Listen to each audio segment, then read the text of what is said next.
We need to talk about being woke. Like most days in the British media, the paper today were littered with stories reflecting the ongoing cultural crisis gripping the West. The curse of being woke.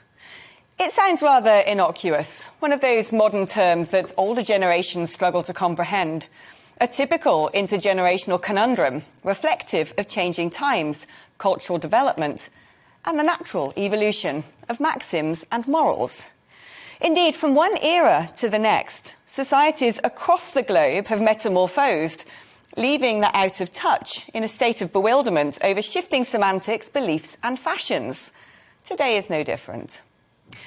Yet what was once a matter of politesse, the conscious adaptation to a cultural contract in constant flux, today invites much more than a mere tutting or the raising of eyebrows. Failure to adhere to today's woke religions can result in real-world punishment, the loss of your job, humiliation, even physical violence. And the rate of change is so dizzyingly rapid, few can keep up with stringent yet uncodified customs or are exempt from accusations of blasphemy. While a few sacred people seem to self-appoint as judge, jury and executioner with impunity, manipulating language to further alienate and exclude. Should we be afraid? Very. The great Chinese military strategist Sun Tzu describes the concept of divide and conquer as a devious tactic to turn the enemy in on itself. The West seems to be doing this with aplomb, aided perhaps by those who wish to do us harm. Rather than focus on external threats, society is increasingly at war with itself, accosted by a myriad perceived cultural battles, largely waged online. Remarkably, even when the threat of hostile nations is signposted, it is often internalized into accusations against ourselves. Take, for instance, allegations of Russian electoral interference, seized as an attack on a democratic decision, rather than externalized against an enemy using the power of the internet to wreak division and sow havoc in society. The dark web is full of the invading troops of foreign armies in the forms of legions of bots, amplifying tensions and pitching one side of society against the other. Yet it's not just malign foreign powers rubbing their hands with glee at so-called activists clawing at the social fabric and cultural glue that binds us together. Big business is at it too. Brands that cynically exploit cancel culture feed a network of neo-ideologies breaking the backbone of Britain and directly profit from it. Why pay for advertising when hashtags are free? Creating a social media storm boosts name recognition and can deftly target certain demographics, while woke washing corporate malpractice and greed. Take, for instance, the current trend for plant-based diets.